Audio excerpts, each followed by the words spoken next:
Just say it, man. Don't make me ask 20 questions. What is the point? Get to the point. Just say it already! Welcome to the Podcram. Madman Eric Weinstein gives us a peek behind the curtain at some juicy conspiracies. Thank you, Chris Williamson, for drawing it out of him. I have a strong non-conspiratorial disposition, so I will always attribute to incompetence or negligence or fear of losing your job, cowardice. You're running the packet. So. There's the De-innervation packet, and it's something that you're sort of obligated to run if you're going to be a member in good standing of the American left. So one part of it would say that correlation does not imply causation. Data is not the plural of anecdote. Never explain by malice what can be understood through incompetence. There's a large sequence of things that you're expected to say if you want the pat on the back from your colleagues. A random walk down Wall Street. Nobody can beat the market. You know that there are rich people 3 doors down who got that way from investing, but they're simply lucky idiots. All of these things you're expected to run if you're part of the expert class so that the expert class doesn't turn on their masters. And what it is, you see, I was about to do the double copula, is, I always do that.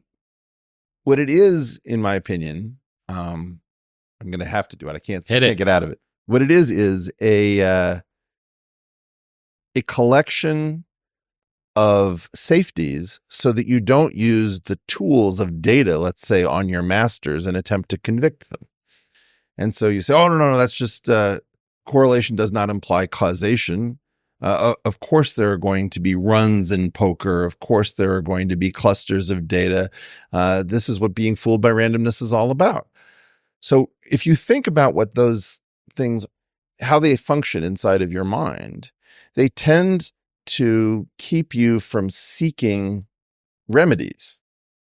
You're not going to put somebody in jail if you believe all these things. You're not going to go poking into the intelligence community. If a conspiracy theorist makes you think about a lunatic, you're not a lunatic. You're a grown-up. It's first-order sophistication. Do you ever see a film called Victor Victoria? No. Victor Victoria is I think the tagline on the poster was the story of a woman playing a man playing a woman. And so it was a female impersonator who was actually Julie Andrews. Right. Now, if you saw Victor behind Victoria, you certainly saw one level deep. That's one level of counterintuition. And most people, when they get to one level of counterintuition, stop, pat themselves on the back, and at least they're not like the poor fools who only see Victoria, because Victoria, is the female being impersonated. But what happens if you see Sally? And let's imagine Sally is the person playing Victor, playing Victoria. Now you've got a problem, which is you say, that's a woman. So everybody who sees Victor says, you poor bastard, you were fooled. And Reddit is great for this, by the way. The average Reddit post is, I see through that thing that you're taken in by, but have fun with it. It's a superiority contest at first order counterintuition. So at first order counterintuition, conspiracy theorists are losers in their mother's basements who posit a new world order where the flat earth society of lizard people controls the cosmos. And the funny part about it is the Atlantic Council exists. What's that? Well, that would be Sally playing Victor, playing Victoria. I mean, in other words, of course, there are conspiracies everywhere. We found a million conspiracies. I could tell you, various operations, Operation Condor, Operation Sea Spray, where we sprayed bacteria on all of San Francisco. We all know about the Tuskegee medical experiment, Operation Northwoods, Operation Mockingbird, Operation Ajax in Chile. We know that conspiracies are the lifeblood of the world. Every trade group is a conspiracy. The Twitter files are about conspiracy. So we're living in a world. Hopefully you've achieved a point in your life where you've been invited to many conspiracies. And if you haven't, I'm really sorry, but they're everywhere. Now, what is a conspiracy theorist? It's somebody trying to figure out what these things are from outside. That's what you've got to stop. And how do you do this? Well, there are a lot of bad conspiracy theorists. There are a lot of losers and a lot of morons and a lot of idiots who imagine that lizard people are controlling everything. And so you try to make it look like the people who, well, let me give you an example. The moon landing and the JFK assassination are not in the same category. It's quite probable that something funny is going on around the JFK assassination. And it's highly improbable that the moon landings are fake. TWA Flight 800 seems very strange. Or what is like 300 missing man pads from the Afghan theater. A bunch of people saw something streaking up to a plane, and the explanation doesn't exactly add up. Now you have a problem. Like the famous one that I like, which is just so dangerous. It's funny. You can just watch the radioactivity. If you can agree that nothing like Building 7's collapse has ever happened in structural engineering, you can say, well, that is interesting. It's just interesting that no building has ever collapsed like that. No steel building of this height, from flame, whatever. And the instant you say that, some member of a group of 10 friends will say, oh yeah, I bet it was a bunch of thermite placed by Israelis, right, Einstein? And you're thinking, wow, gosh, that seems like a really high penalty to pay for just noticing no building has ever collapsed like that. I'm not saying I don't believe that. So it's this kind of pattern match of any type of skepticism with a slippery slope down to the most extreme conspiracy. And you're just in error. You took first order counterintuition so that you became superior to the Flat Earth Society, but you're not the guy who's going to figure out the Iran-Contra scandal. Because if I told you the Iran-Contra scandal, it doesn't matter how many documents you look at, you'll still never believe that that was true. It's so insane. Do you know about the Atomic Energy Acts of 1946 and 54? Perhaps surprisingly, no. Welcome to my world. There's a category called restricted data that is almost never discussed, which is the only place in law where if you and I were to work at a table at a cafe and I were to show you something that could influence nuclear weaponry, the government doesn't need to classify it. It is born secret the instant my pen touches the paper and writes it down. How is it defined? Anything that impinges on nuclear weapons, including just information. So you don't have a Q clearance. I don't have a Q clearance. We don't work for the government. So it's simply creating it. All we're doing is physics. Wow. Yeah. And this has been around since, 46, 54. It's the only place in law. It's never been tested in courts. And if you couple that to the 1917 Espionage Act, which carries capital punishment, I believe that it is illegal to seek information at a Q level if you don't have an access to it. So there is a question, which is, if you're any good at physics, are you potentially committing a capital crime by advancing the field if it could influence nuclear weapons? We have no idea whether it would be found constitutional.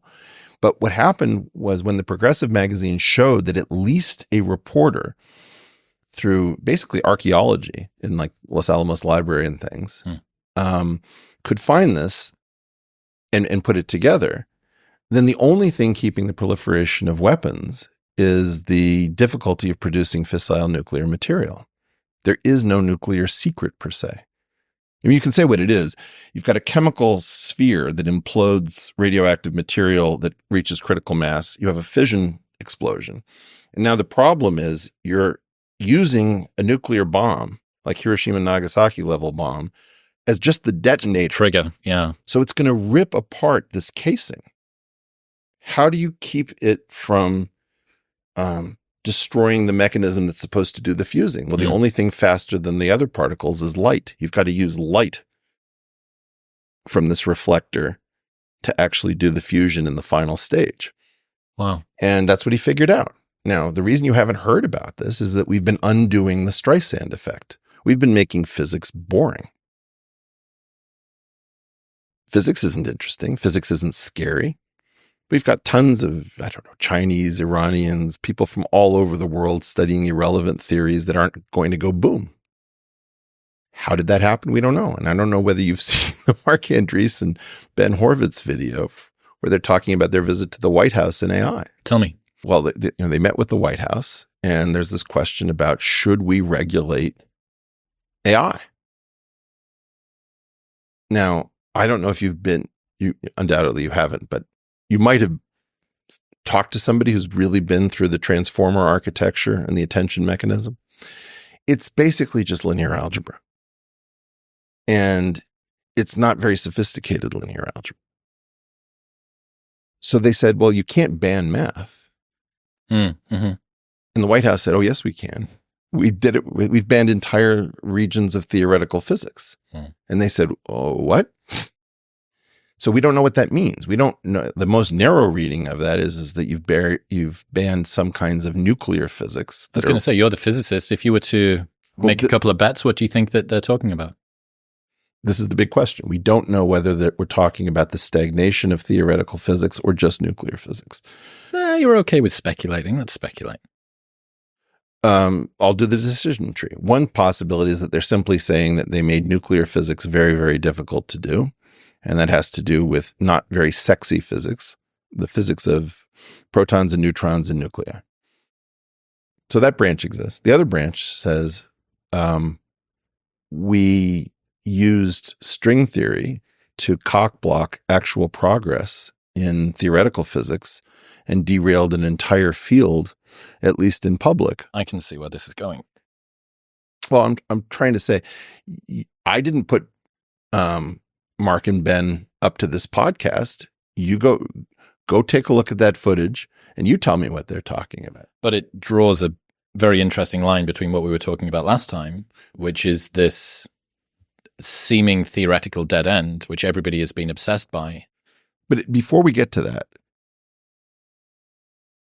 let me point something out. You have never heard the phrase deemed export. No. So you've never heard of restricted data. You've never heard of deemed export. You've never heard of United States versus progressive. You've never heard of the Princeton mascot. All of these things can be looked up. These are all in a memory hole. The deemed export is information that is like a sensitive gyroscope for, a targeting system for a weapon. You can't give sensitive centrifuges and gyroscopes to rogue regimes like North Korea or Iran. Deemed export is the information equivalent of it. You cannot share that theory or that insight. It's the extension to intellectual matters, to ideas. There are ideas you're not allowed to share with foreigners.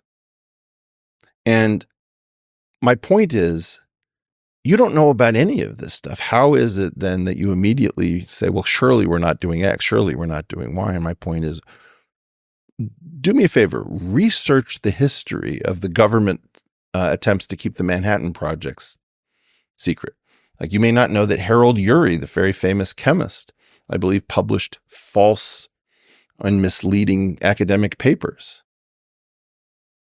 There's an entire complex that you're not supposed to see, which is, how do we keep all of these things from providing advantage to adversaries? And if that structure exists and you've never heard of it and you've never thought about it and you don't know the history, why are you so sure that you know that this is all nonsense?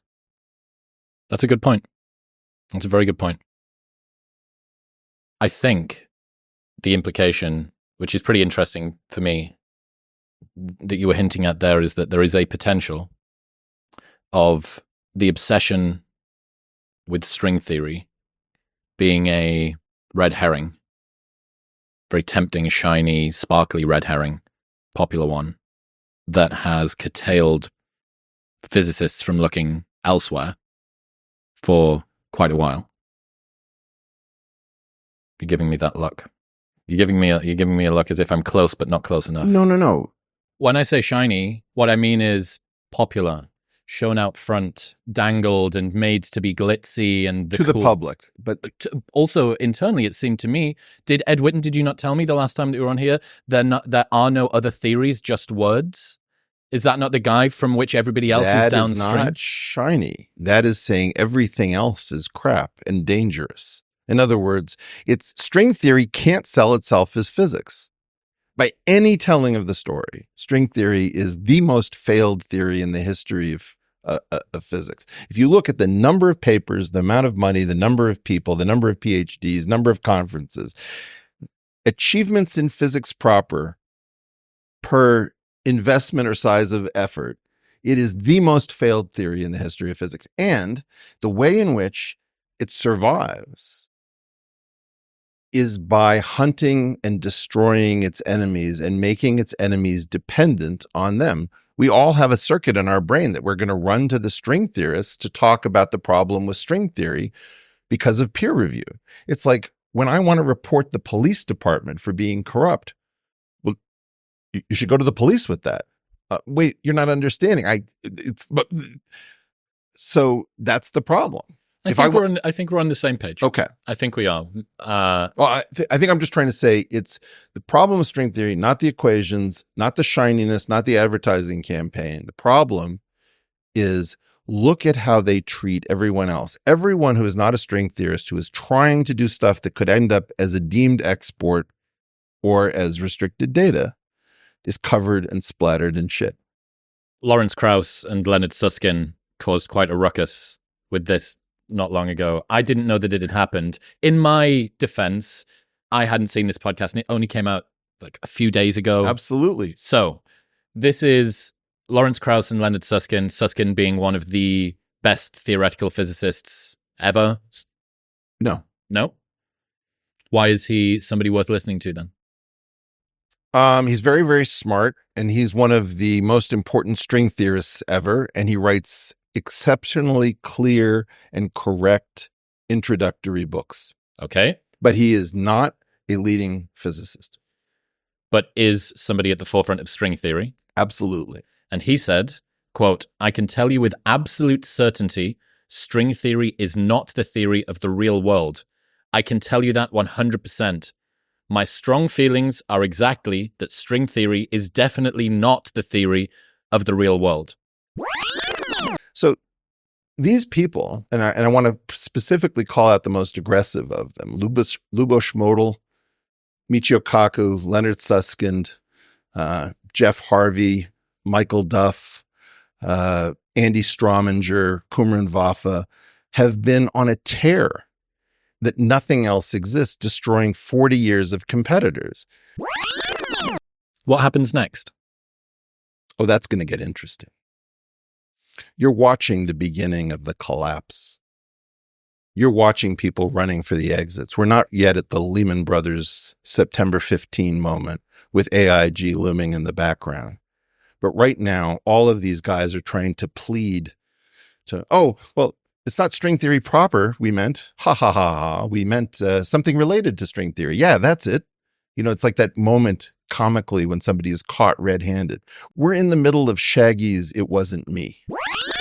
There is something that I think Mike Benz has just referred to as the rules-based international order. It's an interlocking series of agreements, tacit understandings, explicit understandings, clandestine understandings about how the most important structures keep the world free of war and keep markets open. And there has been a system in place, whether understood explicitly or behind the scenes or implicitly, that says that the purpose of the two American parties is to prune the field of populist candidates so that whatever two candidates exist in a face-off are both acceptable to that world order. So what you're trying to do from the point of view, let's take it from the point of view of, let's say, the State Department, the intelligence community, the Defense Department, and major corporations that have to do with international issues, from arms trade to, food. They have a series of agreements that are fragile and could be overturned if a president entered the Oval Office who didn't agree with them, and the mood of the country was, why do we pay taxes into these structures? Why are we hamstrung? Why aren't we a free people? So what the two parties would do is that they would run primaries. You'd have populist candidates, and you'd pre-commit the populist candidates to support the candidates who won the primaries. As long as that took place and you had two candidates that were both acceptable to the international order, that is, that they aren't going to rethink NAFTA or NATO or what have you, we called that democracy. And so democracy was the illusion of choice, what's called magician's choice, where the choice is not actually, pick a card, any card, but somehow the magician makes sure that the card that you pick is the one that he knows. In that situation, you have magician's choice in the primaries, and then you'd have the duopoly field two candidates, either of which was acceptable, and you could actually afford to hold an election. And the populace would vote, and that way the international order wasn't put at risk every 4 years, because you can't have alliances that are subject to the whim of the people in plebiscites. So I don't have a particular dog in this fight. I, one, believe in democracy. I also believe in international agreements. And it is the job of the State Department, the intelligence community, and the Defense Department to bring this problem in front of the American people and say, we have a problem. You don't know everything that's going on. And if you start voting in populist candidates, you're going to end up knocking out load-bearing walls that you don't understand. So you have this very strange thing going on where democracy is the greatest threat to democracy. Now, how can that be? It's two different concepts of democracy. One concept of democracy is the will of the people. You hold plebiscites. And even if you do it with an electoral college or political parties, the idea is that the people are elected, by and of and for the people. The other idea of democracy is that democracy is about institutions that sprang from democracy once upon a time, and that those institutions have to be kept strong. Those are two completely different concepts that are overloaded to the same word. Under that circumstance, we have a paradox, which is, how do we keep the electorate from overturning the type A democracy from overturning the type B democracy? And that's the unsolved problem that they will not bring in front of the people. Every time it seems that an election has happened over the last decade or so, it's always been, this one is different. This is the most important. This is the most important. Is there something different about the one that we're about to go into? How should we think about this election? As World War II unraveling, the order that has produced the illusion of peace for this length of time. Imagine that you were, let's say in the 2000s, that you had this thing called the Great Moderation. And there was a story that we had finally banished volatility from the markets. None of that was true. What you were doing was you were going farther and farther into a regime without understanding that sooner or later the Jenga tower has to collapse. The order that was put in place at the end of World War II, none of its architects are still alive. Very few pieces of information were passed down about what it actually is or how it functions, because it's secret. And I think what you can say is that we are now living on the fumes built from that victory. That is what is unraveling. You're about to head towards a multipolar world where the game theory in a dyadic game of two players doesn't look remotely like the game theory in a 5 or 10 player game. Thanks for listening to this installment of The Podgram. I hope it contains something useful for you. If you enjoy these selections and are curious about the curator's own thoughts, you can check out my other podcast, Psychic Lube, where I share concise concepts meant to grease the intellectual gears and help get your creative juices flowing. Each episode is an ongoing collaborative project that welcomes listeners to expand or rebut its points by email or comment, the most interesting of which get incorporated through periodic re-recordings. As always, if you're intrigued by today's content, I encourage you to go listen to the full podcast in its original form directly from its creators, so that their sponsors keep paying them to make stuff for us and nobody feels compelled to sue me for copyright infringement. Now, get off your phone and go do smart stuff. Have a productive day.